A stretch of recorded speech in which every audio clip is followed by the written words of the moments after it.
Assalamualaikum warahmatullahi wabarakatuh. Salam sejahtera untuk kita semua. Halo semuanya, perkenalkan di sini nama saya Satya dengan NIM 320202034. Di sini saya akan membawakan materi yaitu mengenai IP address, subnetting, CIDR, DNS, konfigurasi static routing Cisco Packet Tracer, konfigurasi dynamic routing Cisco Packet Tracer, DHCP Web Server, DNS Mail Server, Cisco Packet Tracer. Happy watching! Halo teman-teman, di sini saya akan menjelaskan mengenai IP address. Nah, sebelum kita membahas lebih lanjut nih, apa sih itu IP address? Ada sebuah ilustrasi mengenai IP address. Jadi, ada sebuah surat yang dikirimkan ke sebuah rumah atau sebuah paket yang kita kirimkan juga ke sebuah rumah. Nah, dari surat ataupun paket tersebut, pasti teman-teman sudah tahu atau sudah pernah melihat bahwa surat dan paket pasti memiliki alamat penerima. Nah, bagaimana jika surat dan paket tersebut tidak memiliki alamat penerima? Sudah pasti surat dan paket tersebut tidak akan sampai ke tujuannya. Nah, IP atau Internet Protocol dibuat agar seluruh perangkat yang terhubung ke jaringan internet bisa saling berkomunikasi dan bisa saling mengirim data. Bayangkan saja teman-teman sedang berada dalam sebuah jaringan dan ingin mengirim email ke rekan Anda. Anda pasti memiliki yang namanya alamat email dan sumber email tersebut. Nah, dapat kita simpulkan bahwa semua email pasti memiliki yang namanya alamat sumber dan tujuan data. Nah, alamat sumber dan tujuan data inilah yang disebut sebagai IP address. IP address memiliki dua versi, yaitu versi 4 dan versi 6. Dari segi bit penyusun, IP address versi 4 memiliki 32 bit, sedangkan IP address versi 6 memiliki 128 bit. Nah, sedangkan alamat maksimal yang bisa terbentuk dari IP address versi 4 itu sebanyak 4,3 miliar alamat, dan IP address versi 6 sebanyak 34 kali 10 pangkat 38 alamat. Jadi dapat disimpulkan bahwa IP address ini bisa digunakan dalam waktu jangka panjang. Yang sekarang sedang digunakan adalah IP address versi 4, sedangkan IP address versi 6 akan menggantikan IP address versi 4 jika alamat pada IP address versi 4 sudah tidak memadai lagi. IP address versi 4 memiliki 32 bit dengan 32 digit angka 1 dan 0, yang mana disusun lagi menjadi 8 bit dan dipisahkan dengan titik.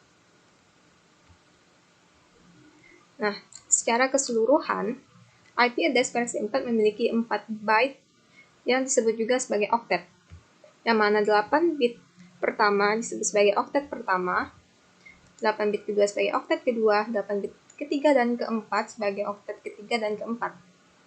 Yang mana secara keseluruhan, IP address versi 4 memiliki 4 oktet dengan nilai satu oktetnya yaitu 255. Nanti akan kita bahas lebih lanjut dari mana sih dapat 255 ini.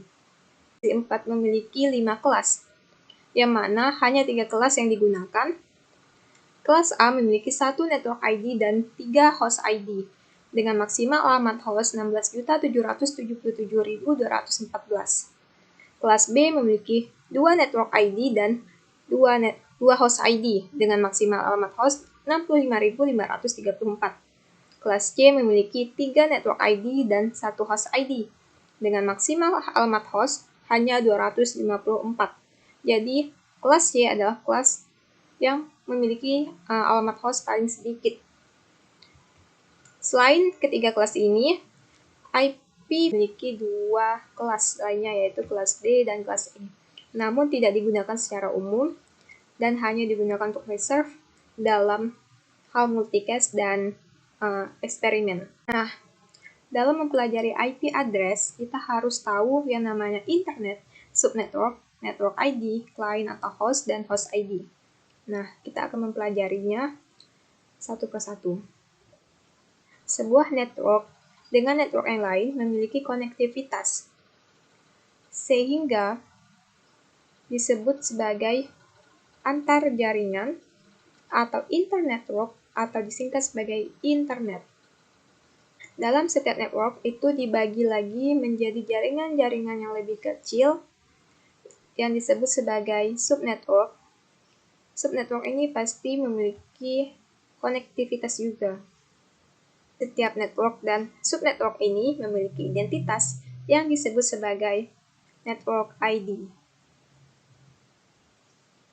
Dan setiap network ini terdiri atas sejumlah perangkat yang bisa mengirim atau menerima data. Contohnya handphone, laptop, dan PC yang disebut sebagai client atau host. Nah, dan setiap client atau host akan diberikan alamat dan identitas yang disebut sebagai host ID. Jadi, setiap perangkat yang ingin berkomunikasi dengan internet akan memiliki IP address yang terdiri dari network ID dan host ID. Sudah disampaikan bahwa IP versi 4 memiliki 5 kelas. Nah, setiap kelas ini memiliki IP rank. Nah, kelas A memiliki IP rank dari 1 hingga 127, dan kelas E memiliki IP rank dari 240 hingga 254. Sudah kita ketahui bahwa IP versi 4 memiliki 4 oktet, dengan setiap oktet bernilai 255. Nah, 255 ini didapat dari penjumlahan kelipatan 2, yaitu dari 1, 2, 4, 8, 16, 32, 64, dan 128. Nah, ini didapat dari 2 pangkat 0, 2 pangkat 1, 2 pangkat 2, hingga 2 pangkat 7. Jika dijumlahkan, berjumlah 255. Nah, kenapa ada 8? Karena setiap angka ini akan mewakili masing-masing angka pada satu oktet. Nah, seperti pada gambar ini bahwa X pertama itu bernilai 1, 2, 4, hingga 118. Nah, perlu teman-teman ketahui bahwa menghitung IP itu darilah sebelah kanan angka terakhir pada setiap oktet. Jadi contohnya ini angka 1 nih. Angka paling terakhir dari satu oktet. Sudah kita ketahui bahwa IP versi 4 kelas A memiliki satu network IP dengan 3 host ID.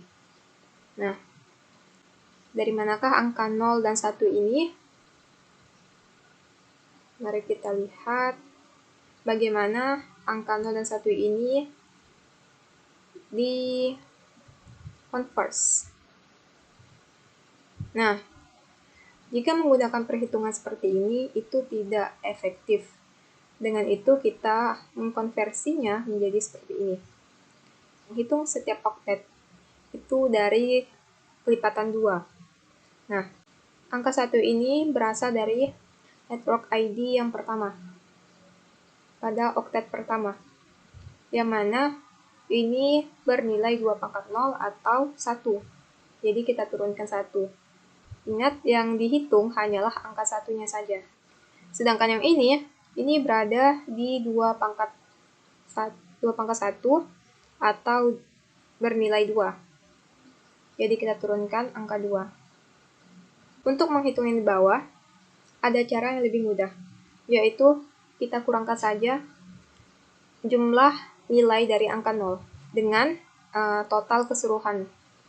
Jadi satu oktet ini bernilai 255 kan? Nah, angka 0 yang pertama ini bernilai 1, yaitu 2 pangkat 0, dan angka yang paling ujung ini 2 pangkat 7, yaitu 128. 128 kita tambah dengan angka 1, menjadi 129. Nah, kita kurangkan saja 255 tadi, kita kurangkan dengan 129. Dapatlah 126. Begitu pula seterusnya. Angka 0 pada oktet terakhir ini bernilai 1, sehingga 255 kita kurang 1 menjadi 254. Sehingga didapat IP address kelas A itu dimulai dari rentang 1.0.0.1 hingga 126.255.255.254. Begitu juga perhitungan IP address versi 4 kelas B dengan rentang ID yaitu 128.0.0.1 hingga 191.255.255.254. Begitu pula dengan kelas C. Kelas C memiliki network ID 3 dan 1 host ID dengan rentang IP yaitu 192.0.0.1 hingga 223.255.255.254.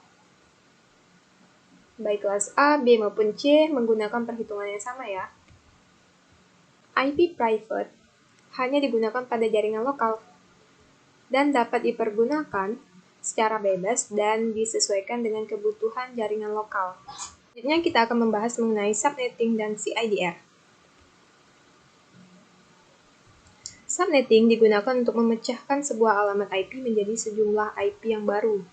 Jadi subnetting ini digunakan untuk menyederhanakan IP. Sedangkan CIDR atau Classless Interdomain Routing digunakan untuk penulisan subnet mask dari sebuah subnetwork dengan cara mengubah notasi subnetwork dari desimal ke binar.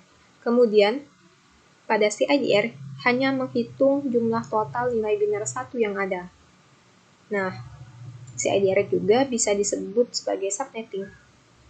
Pada subnetting, kita tidak lagi menggunakan kelas-kelas, tapi kita menggunakan slice atau disebut sebagai prefix.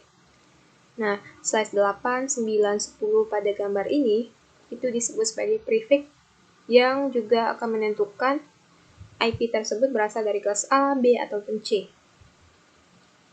Dalam perhitungan subnetting, kita perlu mengetahui cara mendapatkan network address dan broadcast address. Untuk mendapatkan network address, itu didapatkan dari subnet mask dan IP address yang dilakukan operasi N. Sedangkan broadcast address itu didapat dari operasi OR pada IP address dan kebalikan dari subnet mask. Contohnya, pada subnet mask dengan angka 1, maka akan kita ubah menjadi angka 0. Sebaliknya juga, angka 0 akan kita ubah menjadi angka 1. Pada operasi N, setiap angka 1 bertemu angka 1, maka nilainya 1. Selain itu, maka akan bernilai 0. Pada operasi OR, hanya angka 0 bertemu angka 0 yang akan bernilai 0. Selebihnya akan bernilai 1. Baik 1 bertemu 1, ataupun 1 bertemu 0, maka akan tetap bernilai 1. Dalam menghitung subnetting, terlebih dahulu kita harus mengetahui cara menghitung IP. Di sini saya sudah memiliki contoh IP address yaitu 192.168.1.1 dengan subnet mask 255.255.255.0. Nah, tadi sudah saya sampaikan untuk mendapatkan IP address ini itu didapat dari penjumlahan kelipatan 2. Nah, pada IP address 192.168.1.1 ini, perlu kita ketahui dulu dari mana 192 ini. Angka 192 ini didapat dari 128 ditambah 64. Dapatlah 192. Begitu juga dengan 168 ini didapat dari 128 ditambah 32 ditambah angka 8. Nah, IP address-nya ini berikut. Maka didapat IP address sebagai berikut. Dari manakah angka 11 dan 0 ini? Jadi, 1.168.1.1 kita converse menjadi 110000 sampai seterusnya. Dari mana? Dari 128, ini kita turunkan ke sini menjadi angka 1, dan 64 kita turunkan menjadi angka 1. Karena 192 itu hasil penjumlahan dari 118 ditambah 64. Maka 118 ini kita turunkan menjadi angka 1, dan 64 kita turunkan menjadi angka 1. Selebihnya, karena tidak termasuk ke dalam penjumlahan untuk mendapatkan 192 ini, maka kita jadikan angka 0. Dan semuanya itu harus berjumlah 8, karena satu oktet itu berjumlah 8 bit. Itu pula dengan 168, karena 168 ini didapat dari penjumlahan 128 ditambah 32 ditambah 8, maka angka-angka ini kita turunkan sebagai 1. 128 kita turunkan menjadi 1, 64 karena tidak ada kita turunkan menjadi 0, begitu juga seterusnya, hingga angka 1. Nah, untuk subnet max, tadi kita sudah dapat, untuk subnet max, kita sudah ketahui bahwa subnet max kita itu 255.255.255.0. Nah, karena kita sudah ketahui bahwa satu oktat itu berjumlah 255, maka kita turunkan semua menjadi angka 1, 1, dan 1, kecuali angka 0 ini kita turunkan menjadi angka 0, tetap 0.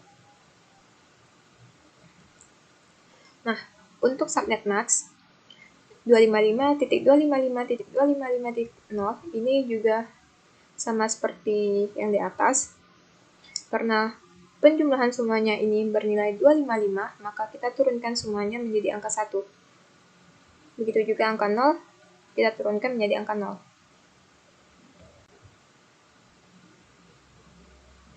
Dalam menentukan network address, jadi dalam menghitung IP itu ada juga yang namanya network address. Nah, IP tadi yang sudah di-converse dan subnet max tadi yang juga sudah di-converse.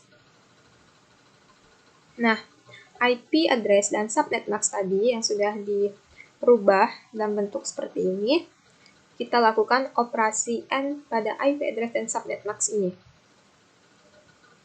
Ingat, pada operasi AND, hanya angka 1 yang bertemu angka 1 akan bernilai 1. Selebihnya akan bernilai 0. Jadi kita cari yang bertemu 1 bertemu 1.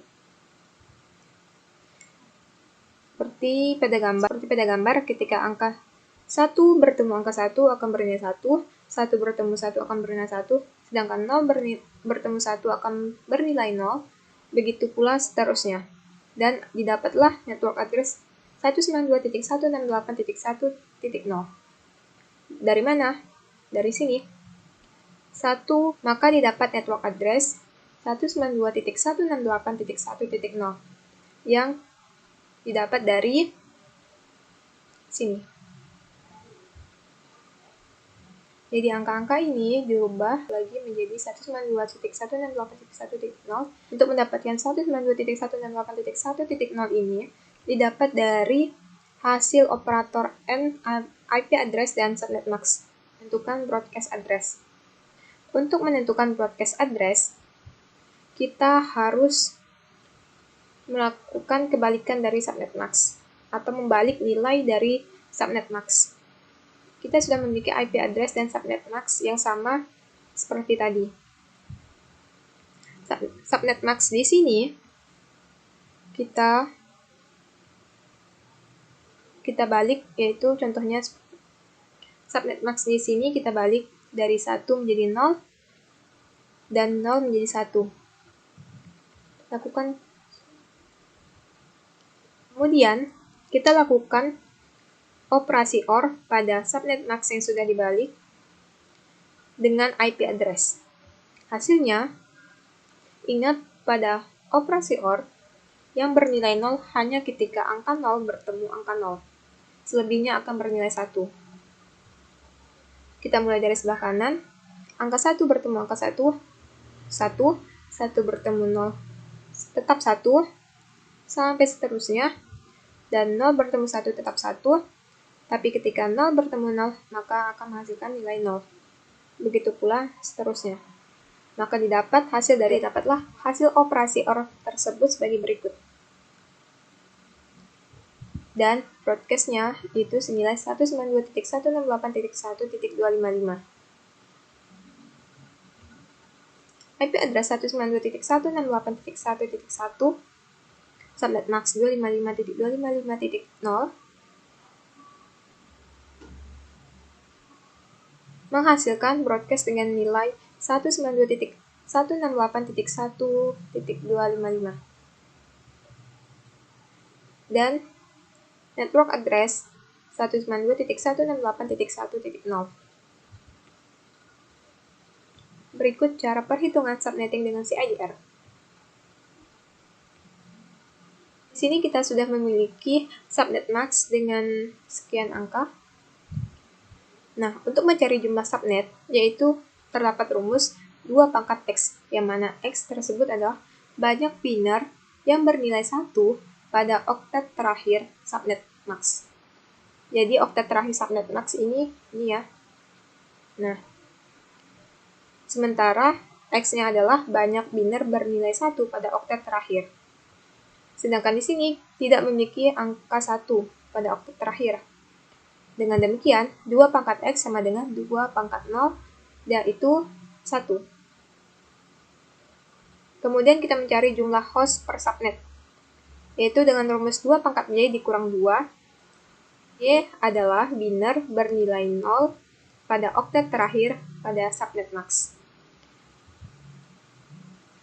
Kalau jumlah subnet tadi bernilai 1, sedangkan jumlah host per subnet itu bernilai 0.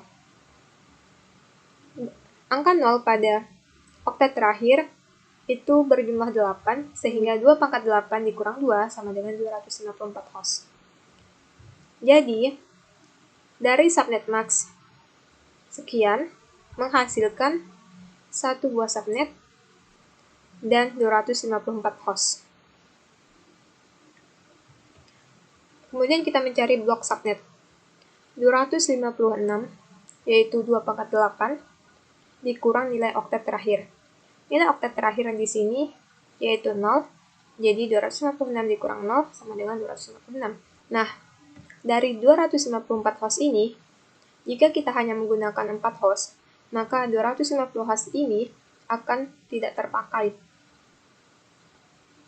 Maka dari itu, kita memerlukan teknik subnetting.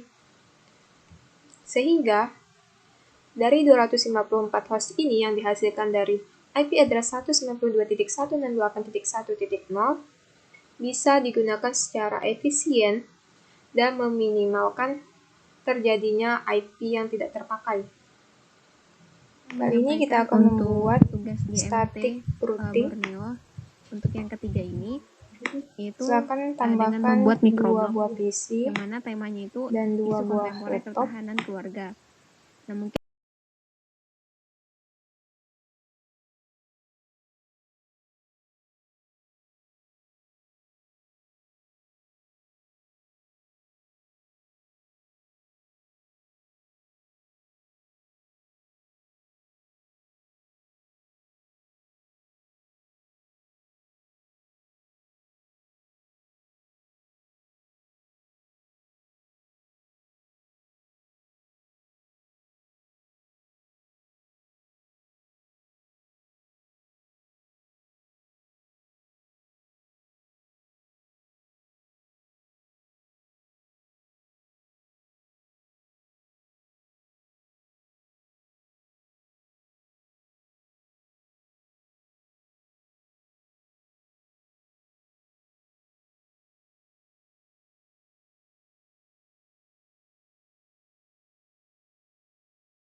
Nah, kemudian kita akan melakukan konfigurasi IP pada PC Node. Kita masuk ke desktop, IP config. Kita ketikkan 192.1.2 dan kita masukkan default gateway-nya 1.1. Nah, di sini pada default gateway adalah IP yang akan berjalan di sini, terhubung di sini. Nah, kita close, lakukan pada PC 2, PC 1. 192.168.1.3. Default gateway-nya tetap sama seperti tadi, 1.1. Kita close. Kemudian kita coba ngetes apakah terhubung. Successful ya. Kita coba lagi. Oke, successful. Selanjutnya kita coba pada laptop, kita masukkan IP configure 192.168.2.2.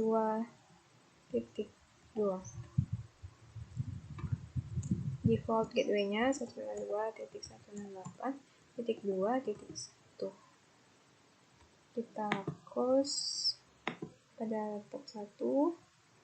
Kita kembali mengisi IP 92.168.3 ya. Kemudian default gateway-nya tetap sama, 2.1. Oke. Kita coba melakukan pengetesan apakah sukses ya. Sukses. Oke, sukses. Selanjutnya kita akan melakukan konfigurasi pada router 0. Teman-teman bisa tekan CLI. Oke. Kita ketik aja 0. Enter lagi. Kemudian untuk mengaktifkannya kita ketik enable configuration, configure terminal. Oke. Kemudian kita masukkan interface Ethernet-nya. Interface as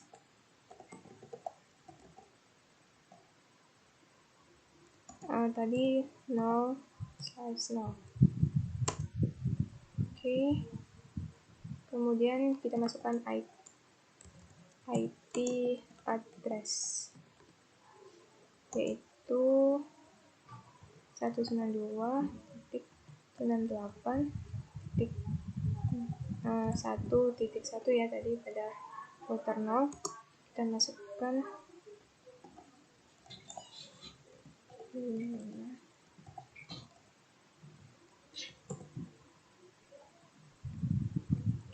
kita enter. Kemudian karena di sini masih merah, kita shut down.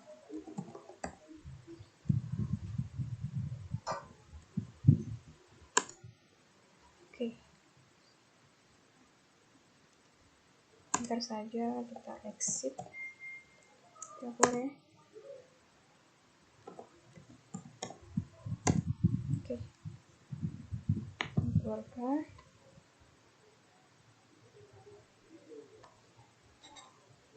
Kemudian kita coba cek, tapi sebelumnya kita harus tunggu dulu sampai semuanya hijau.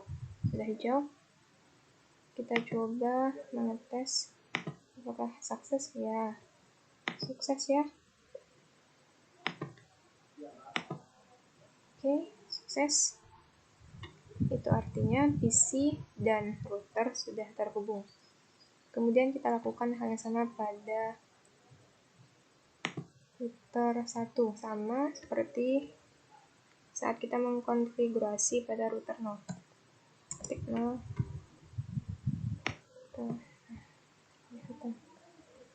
Oke, router enable.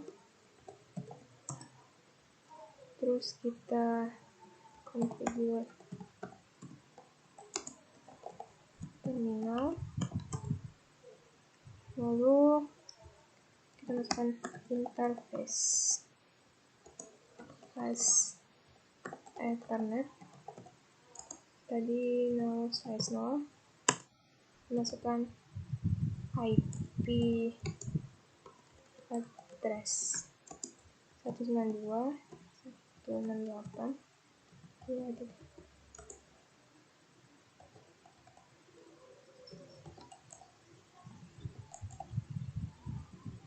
Nah, jangan lupa subnet masknya juga dimasukkan. Oke. Kemudian kita aktifkan dengan cara null shutdown. Oke. Kita exit dulu ya. Oke. Kita lihat dan kita tunggu hingga tanda panahnya semua warna hijau. Oke, sudah. Kita coba mengetes. Ya, sukses. Oke, sukses. Nah, laptop dan router juga sudah terhubung. Kita akan mencoba untuk menghubungkan router 0 dan router 1. Kita klik pada router 0, CLI.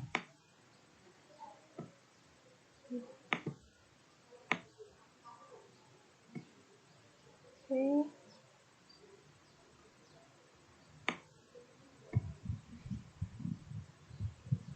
Kita enter saja, kemudian kita exit. Untuk mengaktifkannya kita klik enable, kemudian configure terminal. Oke. Kemudian kita klik interface serial ya, yaitu 2/0. Oke.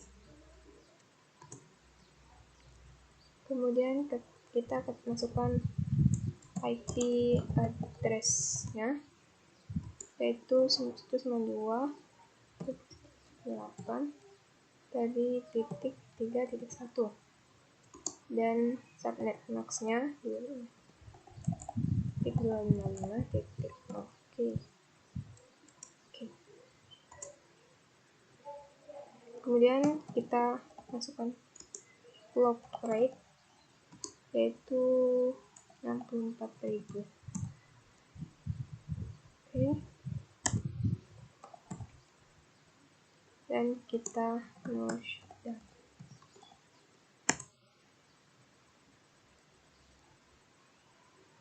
Exit saja. Oke. Kita keluarkan. Kemudian pada router 1 juga kita lakukan hal yang sama.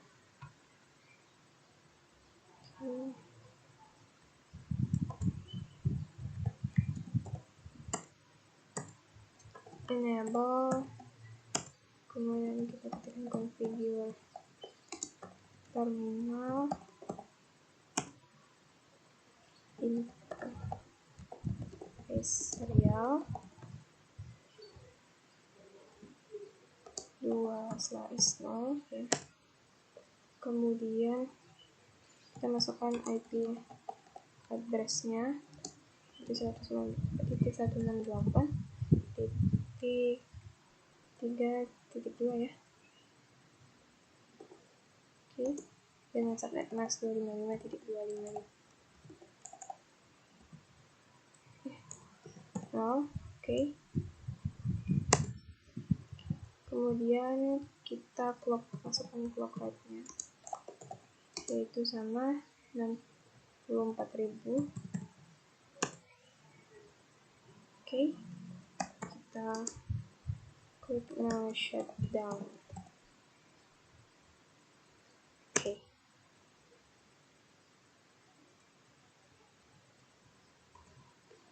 Kita exit saja.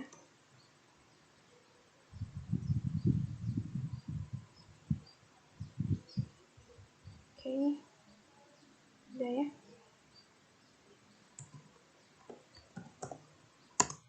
Oke.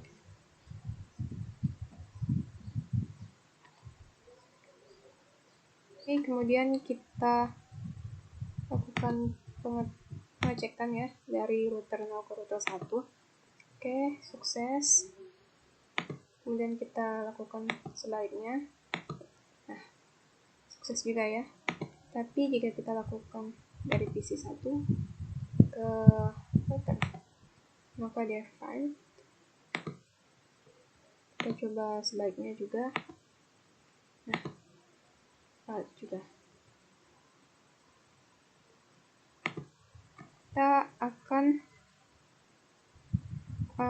memperkenalkan jaringan yang ada pada perangkat ini ke sini, sehingga komputer yang ada di sini bisa masuk ke sini.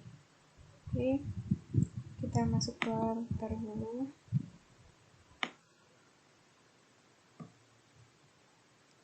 Oke, teman nanti.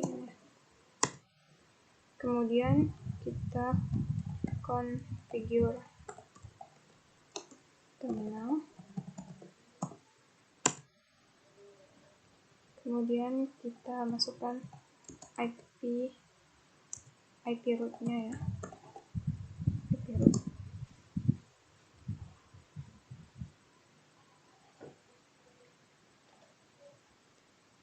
Yaitu network address yang ada pada jaringan sebelah sini. Kita masukkan 192.168.2.0 dan subnetnya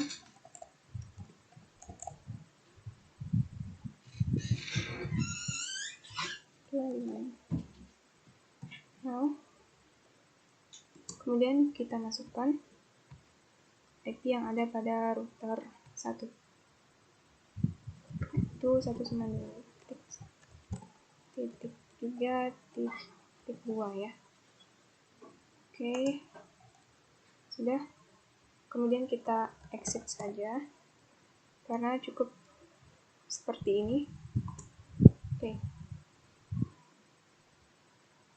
kita close. Lalu kita lakukan hal yang sama pada router 1 di sini. Sebaliknya kita akan memasukkan network address yang ada pada PC pada router 0 dan juga IP pada router 0. Kita mulai saja. Enable. Langsung configure terminal. Kemudian kita masukkan IP root, yaitu tadi network address pada di sini adalah 192.168.1.1. maka kita masukkan 192.1.0 dan masukkan subnet.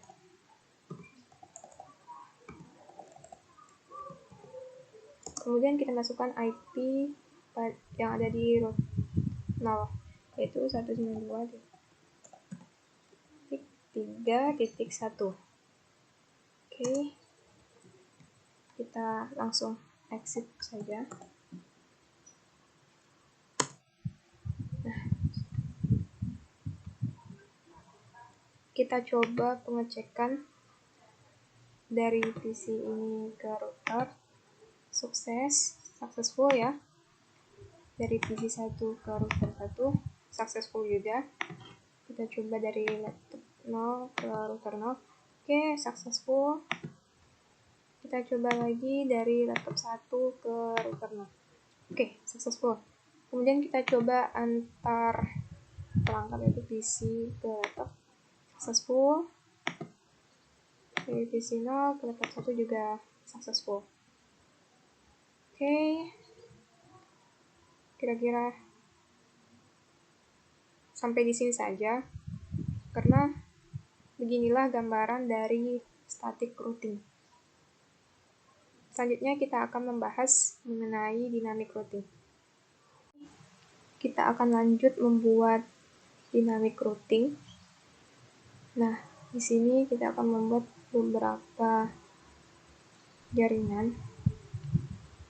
Pertama kita masukkan PC dan satu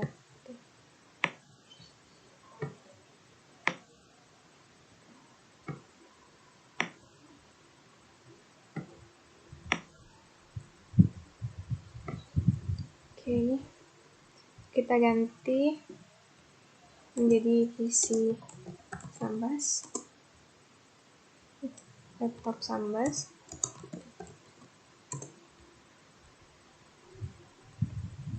PC Singkawang, laptop Singkawang. Oke. PC Pontianak, yang laptop Pontianak. Nah, lalu kita tambahkan switch yaitu 2960 di masing-masing kota. Kita beri nama sesuai dengan daerahnya, Sambas, Singkawang, dan Pontianak. Oke. Lalu kita tambahkan PT router.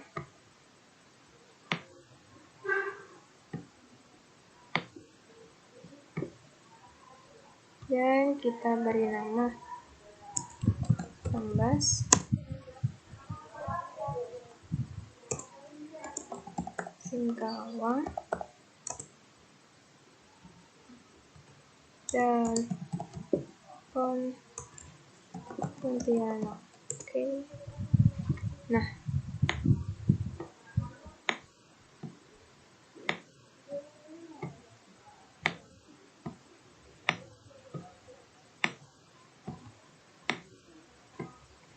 lalu PC dan switch akan kita hubungkan menggunakan copper stretch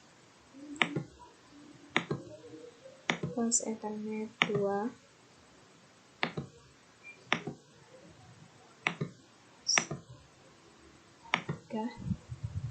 Lakukan hal yang sama pada semua perangkat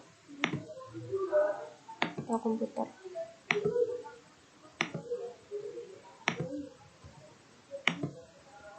Oke, kita hubungkan semuanya.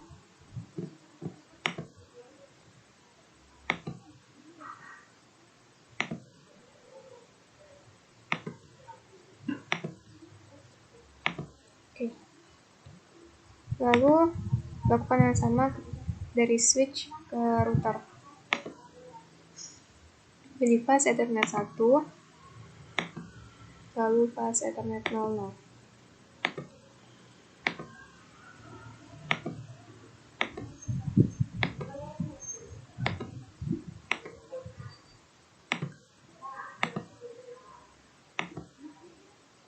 Oke. Kemudian kita akan menghubungkan antar router menggunakan serial BCA. Jadi fast Ethernet serial 20, lalu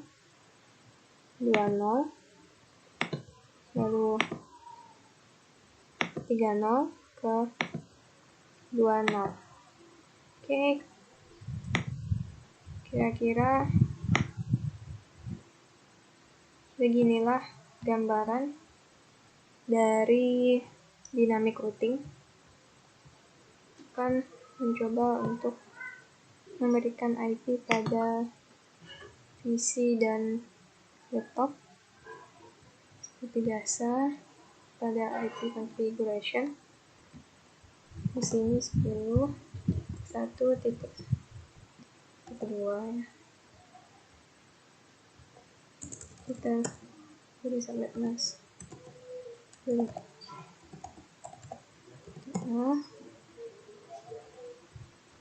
Dan default gateway-nya yaitu 1, 1.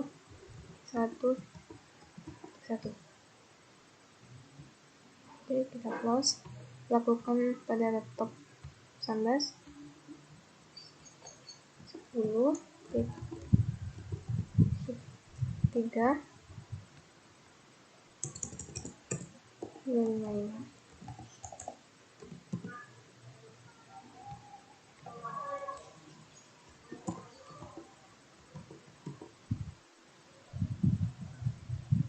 Oke, kita coba untuk melakukan tes pada PC 19 ke laptop 19.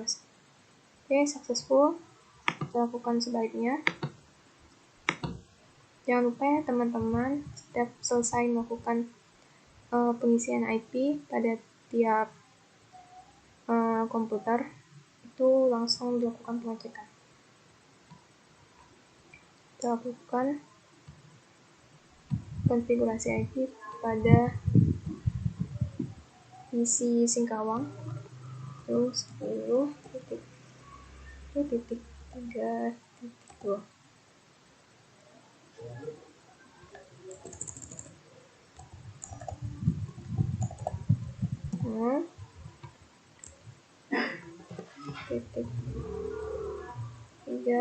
Titik 1.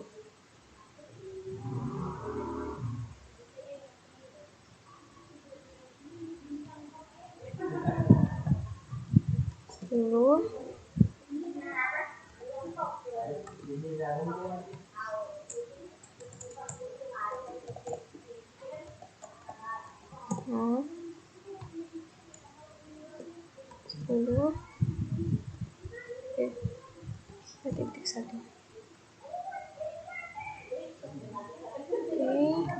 kita lakukan sukses ya.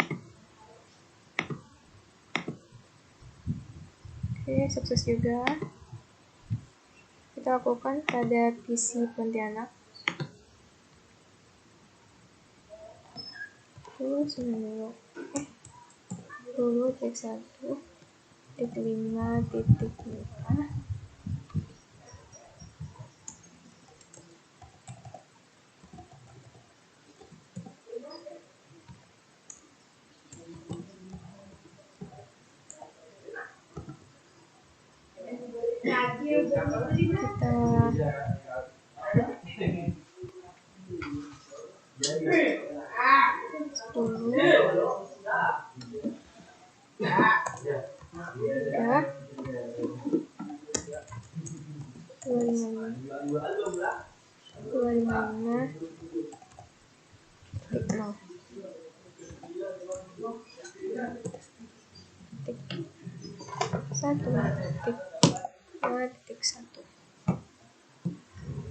Oke, lakukan kan. Oke, sukses. Oke, jadi semua PC dan laptop antar PC sudah terhubung. Untuk menghubungkan antar router ini, kita masuk ke CLI, ada router 18. Biasa kita no. Oke, enable. Kemudian kita klik configure terminal dan kita interface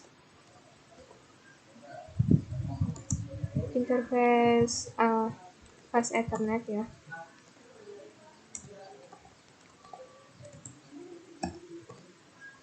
Itu tadi no slice.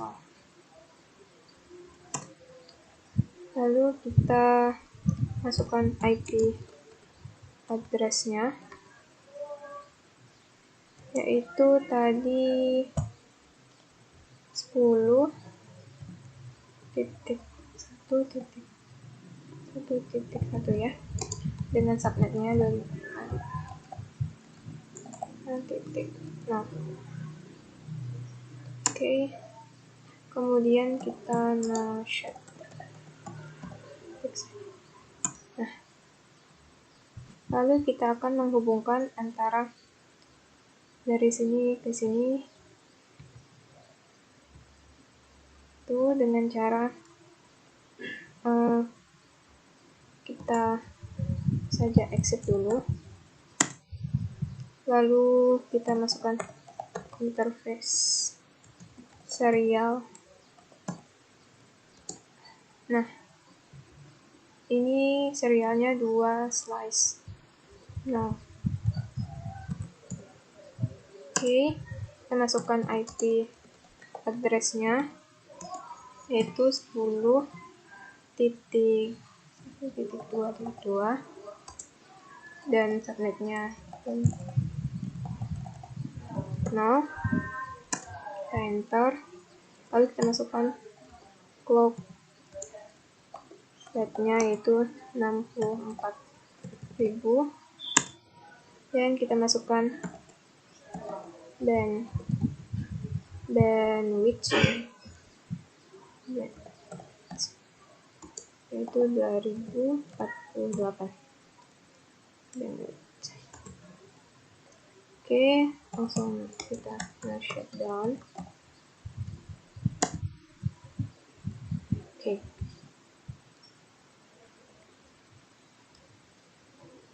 Kemudian kita lakukan pada router Singkawang.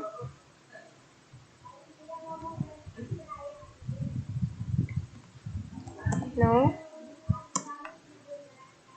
kita ketikkan enable, configure terminal.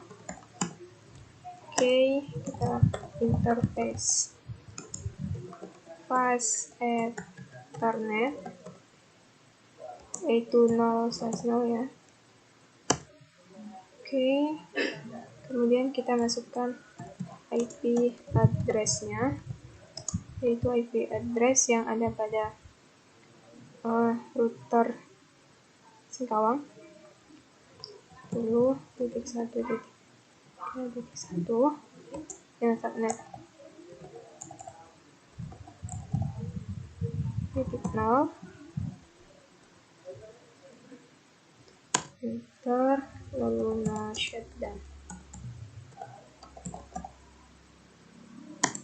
Oke, lalu kita lakukan exit dan kita lakukan interface serial,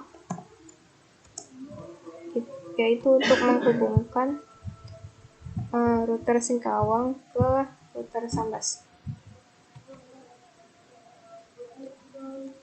serial yaitu 2/0. Kita masukkan IP address-nya yaitu 10.1.2.1.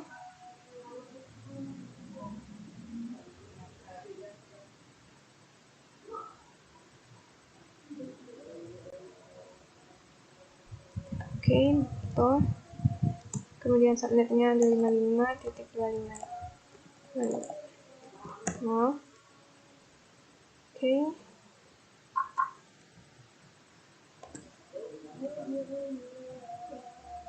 Kemudian kita masukkan clock rate yaitu 64.000 ya. Dan bandwidth itu 2048.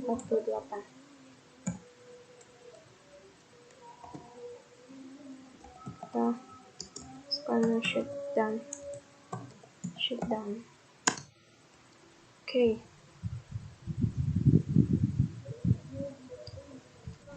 Sorry, jadi di sini pada IP ini adalah untuk menghubungkan dari router Singkawang ke Sambas ya. Sekarang kita akan menghubungkan dari router Sambas ke Pontianak. Oke, kita set interface serial lagi yaitu 3/0.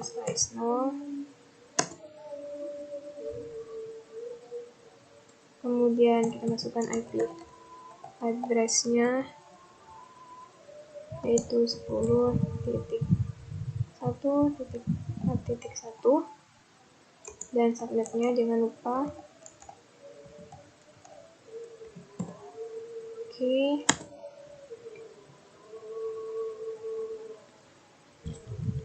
Ada kesalahan. 1. Nah, IP interface serial 3/0. Oke, kita masukkan IP address ini 1 dengan 2.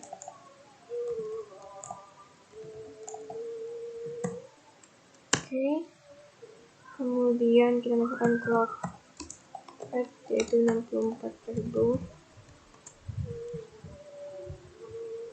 dan bandwidth ya, bandwidth itu 2048. Oke. Kemudian kita no shutdown. Oke.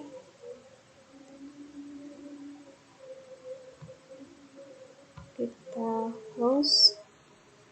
Lalu akan kita lakukan hal yang sama pada router Pontianak.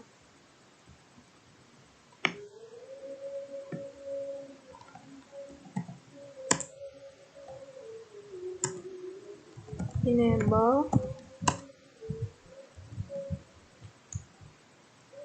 Kita configure ya. Oke. Kemudian kita lakukan interface fast Ethernet /0/0. Kemudian kita masukkan IP address-nya yaitu 10.1.5.1. Subnetnya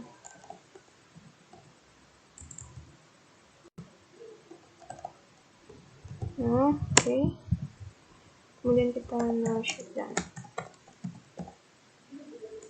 Oke. Kita exit. dan kita akan lakukan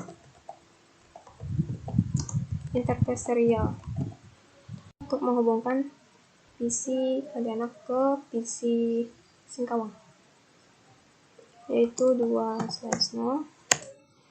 Kemudian kita masukkan IP address-nya, yaitu 10.1.4.2 dengan subnet 55.0. Oke, kemudian kita masukkan clock rate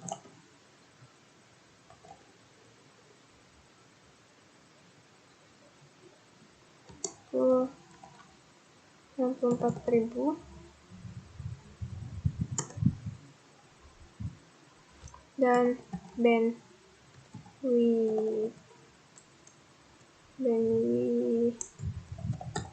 yaitu 2048. Oke, channel shutdown.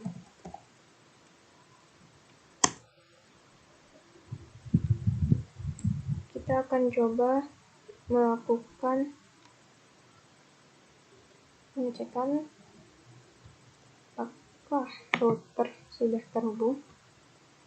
Coba dari flash disk ini.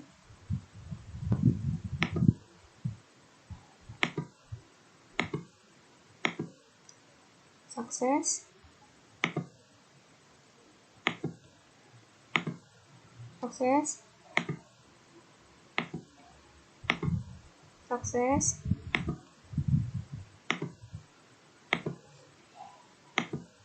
Ya, sukses. Oke, sukses.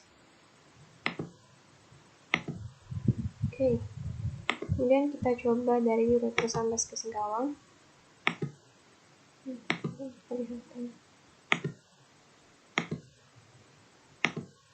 Ya, sukses.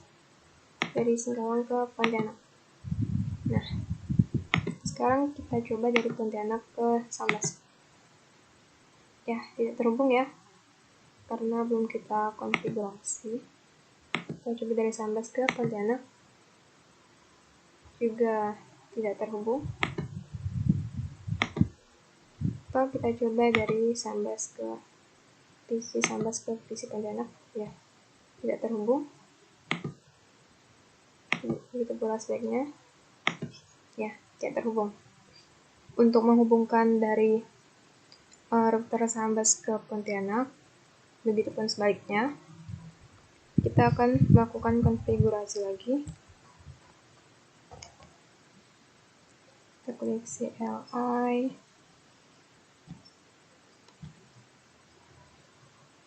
kemudian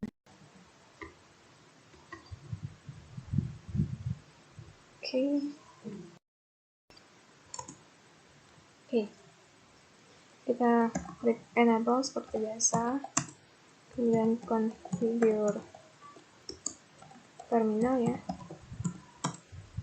Kemudian kita lakukan di sini kita akan memasukkan router RIP.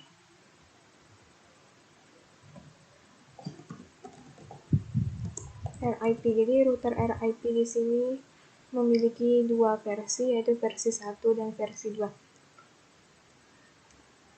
Oke, di sini kita akan memasukkan yang versi 2. Version 2. Oke. Kemudian kita akan memasukkan network. Nah, network di sini kita menggunakan IP10, yaitu termasuk ke kelas A.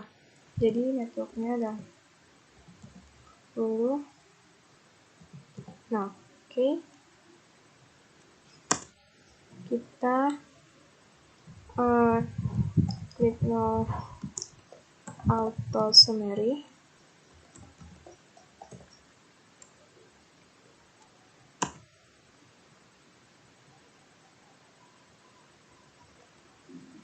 ada kesalahan.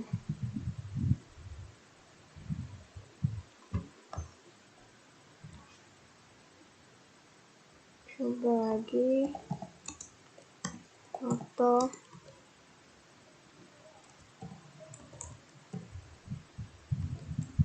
summary. Oke. Kemudian kita klik passive interface fast Ethernet. Oke. Incomplete. Pasti ada kesalahan. Interface fast. Oh ya, kita lupa menambahkan passive interface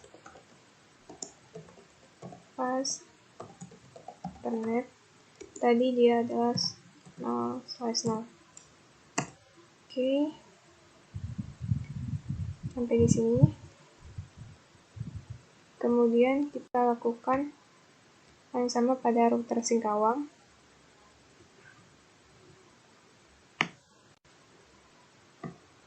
Oke. Kita enable configure terminal. Lalu kita lakukan hal yang sama, yaitu masukkan router RIP version 2. Lalu kita masukkan networknya sama, yaitu 10.0.0, yaitu kelas A. Kita masukkan no auto summary. Oke.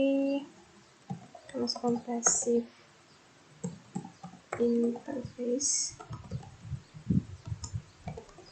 fast Ethernet, yaitu 0/0 sama. Oke, sampai di sini. Kita lakukan hal yang sama lagi pada router Pontianak. Enable configure terminal. Nah, kita masukkan router RIP.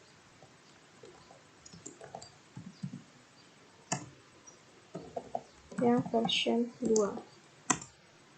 Lalu kita masukkan network.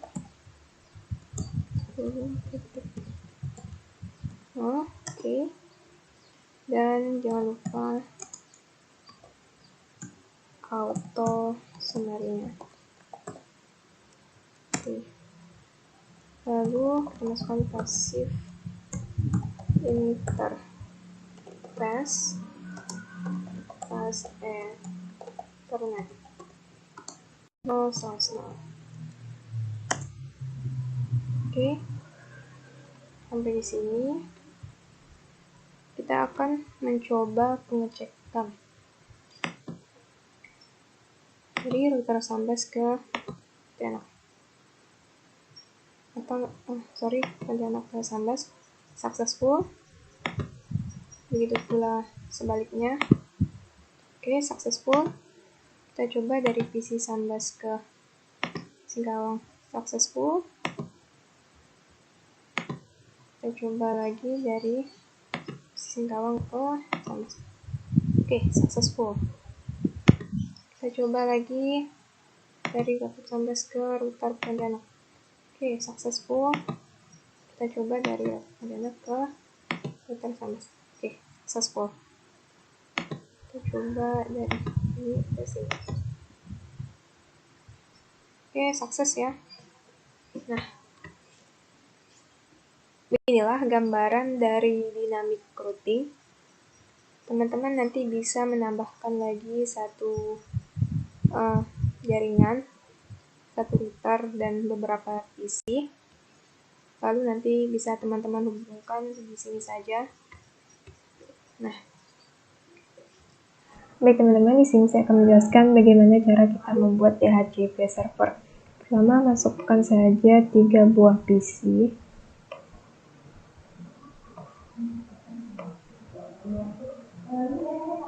Lalu untuk memudahkan mengingat setiap PC, kita bisa merename PC tersebut.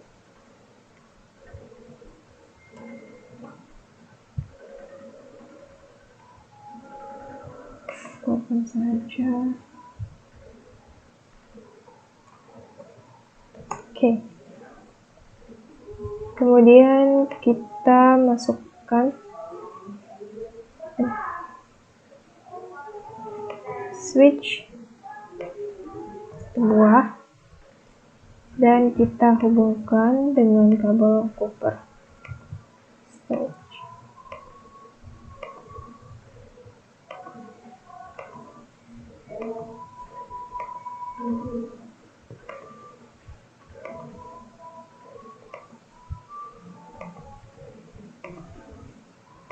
Nah, sudah. Kemudian kita lakukan konfigurasi IP. Masukkan saja IP berikut 168.2.1.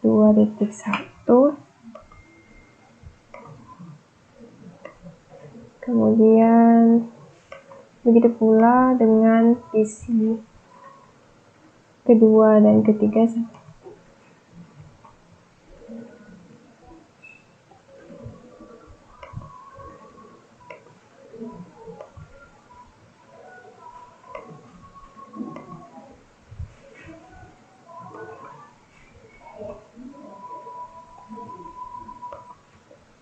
Oke.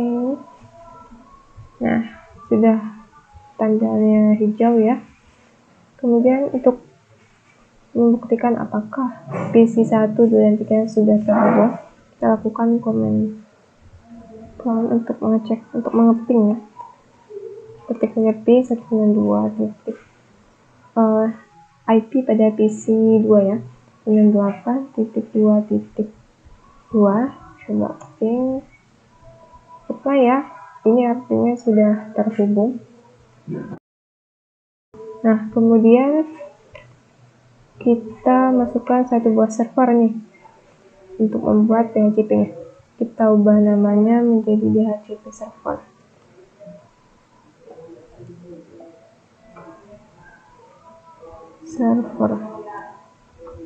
Oke. Kemudian kita hubungkan lagi dengan kabel copper. Kemudian kita lakukan konfigurasi IP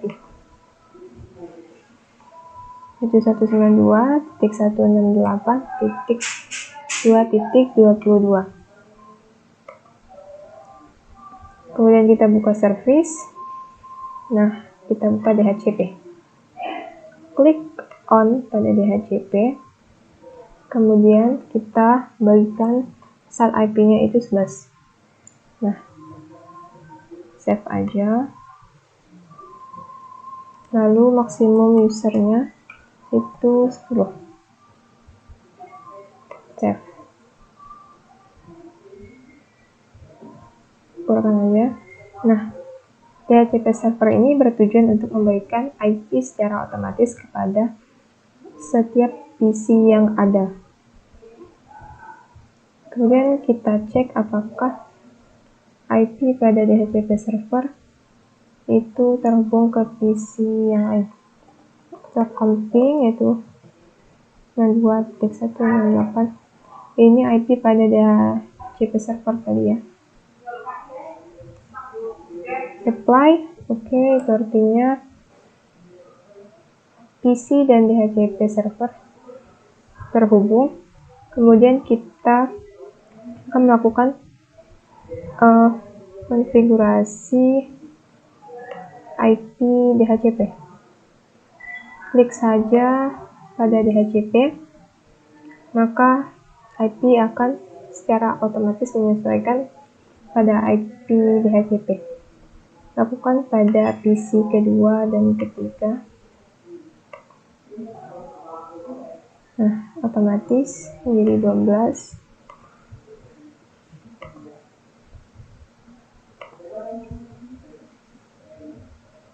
Oke, sudah ya. Kemudian untuk membuktikannya, apakah DHCP kita berhasil atau tidak, kita lakukan ini. Oke, successful. Lakukan pada PC 2 dan 3, successful juga. Kemudian kita lakukan pada DHCP ke PC 1. Oke, sukses ya. Nah, itu artinya DHCP kita sudah berhasil. Kemudian kita akan mencoba untuk membuat web server. Tambahkan satu server di sini. Kemudian kita rename. Ketik aja web server. Oke. Kemudian kita coba untuk memberikan kabel fast Ethernet.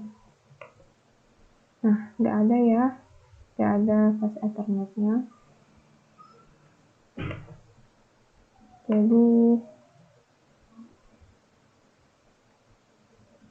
kita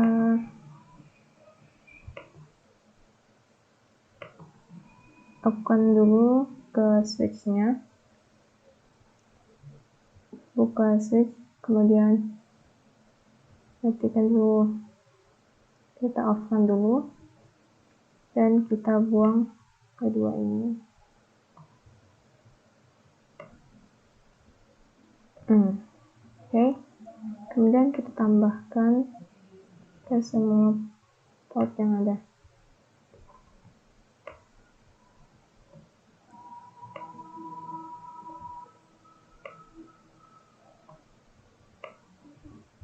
Lihat ya teman-teman, sebelum merubah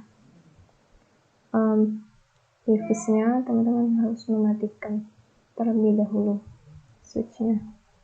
Kemudian kita hidupkan lagi, kita keluarkan. Nah, kenapa merah? Karena tadi sempat kita off-kan. Nah, kemudian sudah hijau lagi. Kemudian kita coba berikan kabel. Nah, sudah ada ya. Oke. Selanjutnya kita masukkan konfigurasi IP, yaitu 192.168.222 untuk membedakan dari DHCP. Oke. Kemudian kita lakukan pada HTTP di sini dan kita edit HTML pada indeksnya. Ketikkan saja di sini saya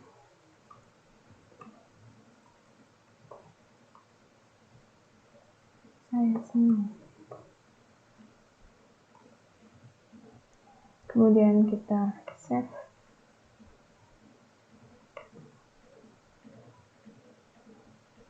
Kita coba keluar. Coba kita buktikan melalui PC 1. Kita buka web browser, apakah web server kita sudah berhasil. Kita ketikkan saja IP pada web browser tadi 162.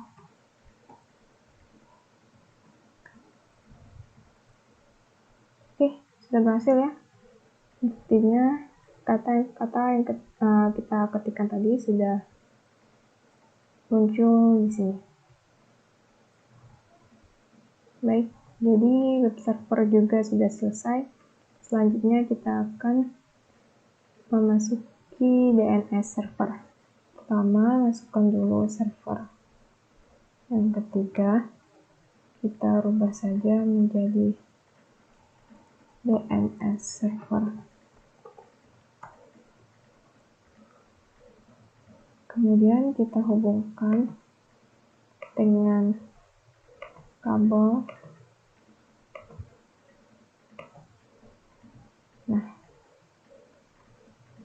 kita berikan konfigurasi IP 192.2.254. Oke. Kemudian kita buka service yaitu DNS, kita on kan, kemudian kita masukkan alamat pertama yaitu .com. Ini untuk web servernya, masukkan IP web server 168.2.2.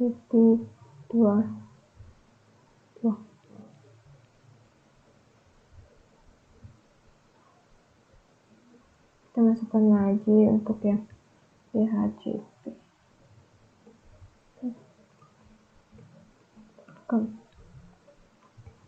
IP-nya 192.2.2. Oke. Ini yang IP yang ini. Kita add. Kemudian DNS .com 192.1.2.254. Kita add, kemudian save, biarkan saja keluar. Lalu sekarang kita akan mencoba untuk memanggil web servernya.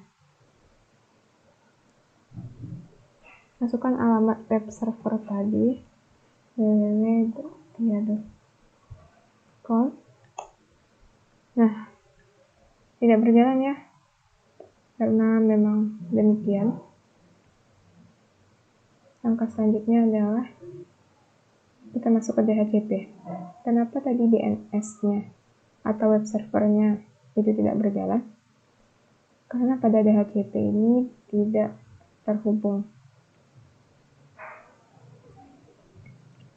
ke DHCP. Nah, bisa kita lihat di sini DNS-nya atau DNS servernya itu masih 0. Kita masukkan saja 192.2.254. Kita save ya. Oke. Dan bisa kita lihat juga ada IP konfigurasi. Di sini DNS servernya juga 0. Caranya kita klik lagi ke static dan klik lagi ke DHCP. Nah, maka DNS akan terisi secara otomatis. Lakukan pada kedua PC yang lain juga.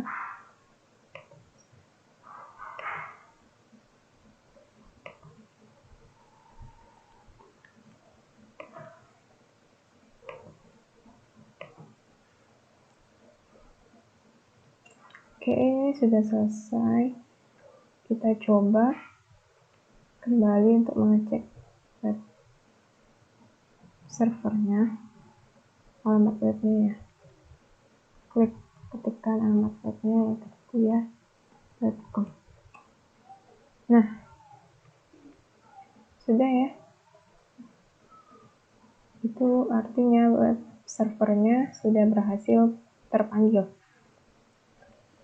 Kemudian kita coba lagi untuk melakukan ping DNS dengan status dns.dia.com. Nah, reply ya. Kita coba lagi untuk melakukan ping DHCP.dia.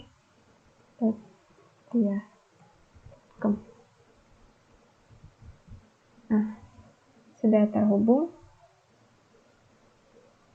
Itu artinya kita juga berhasil dalam menghubungkan DNS server. Kita tambahkan lagi satu server di sini.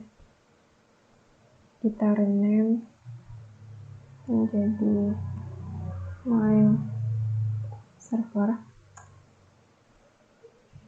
Kemudian kita tambahkan lagi kabel.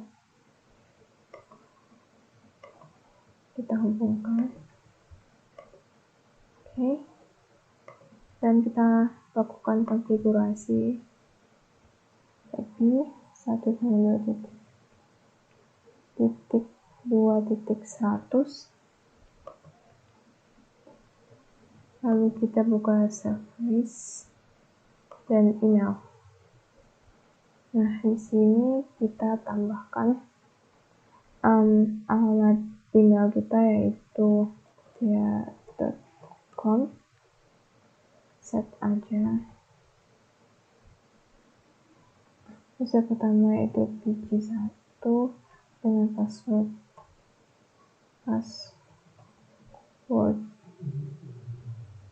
kita tambah pg2 sama password, kita tambah lagi pc3 juga sama password juga. Oke, kita keluarkan dulu. Setelah itu kita harus mendaftarkan email server kita di DNS server.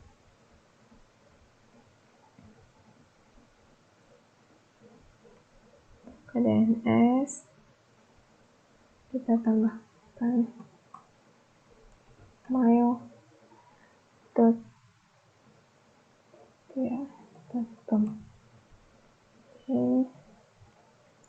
IP-nya itu 98.2.100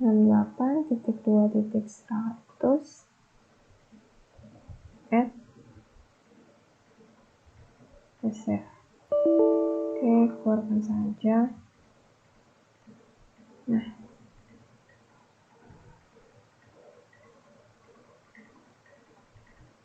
kemudian kita akan mencoba untuk menambahkan email.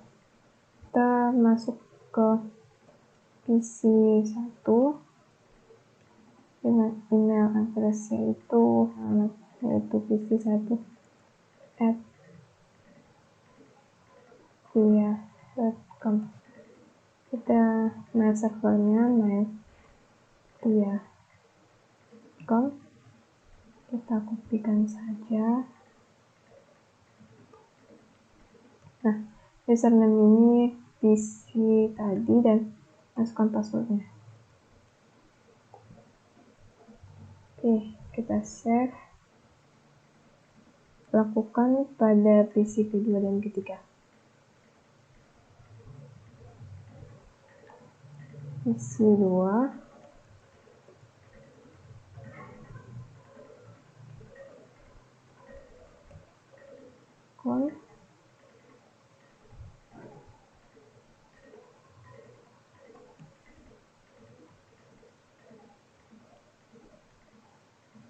PC2 password save. PC ketiga juga lakukan hal yang sama. PC3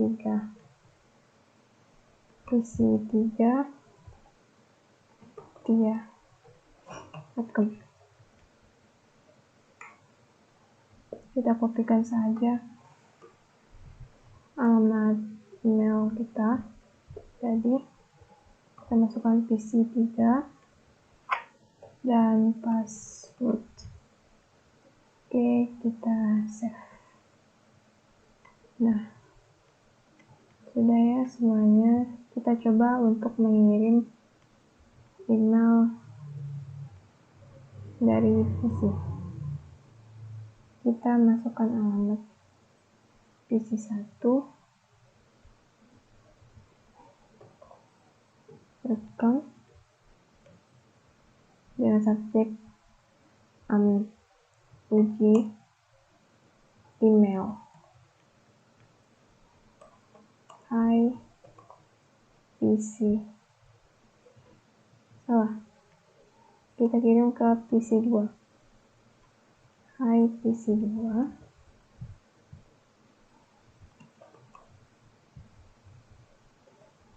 Sedang melakukan kesalahan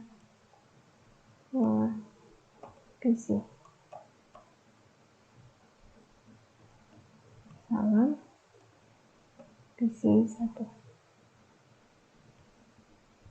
Kita send. Kita lihat pada PC2. Mail receive. Nah, ada ya. Coba kita klik. Nah, kemudian pada PC2 ini kita klik close dan kita kirim ke PC3. Kita coba 3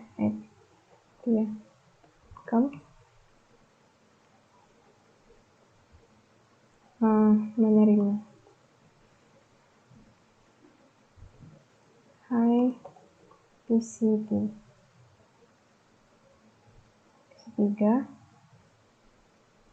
Saya sudah menerima.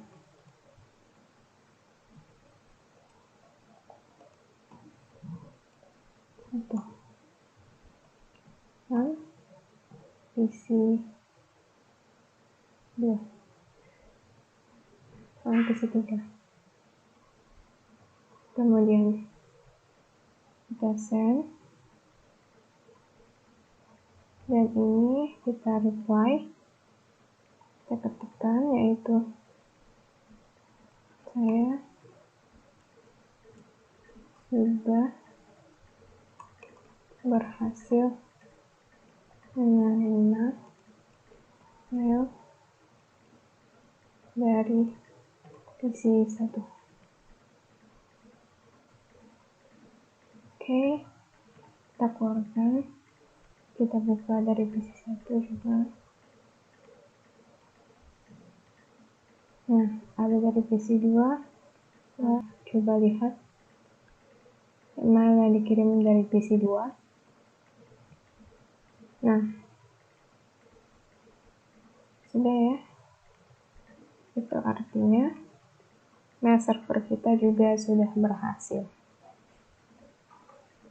Jadi tadi kita sudah mempelajari bagaimana caranya membuat DHCP server, web server, DNS server, dan mail server. Mungkin itu saja penjelasan dari saya. Terima kasih. Sampai jumpa.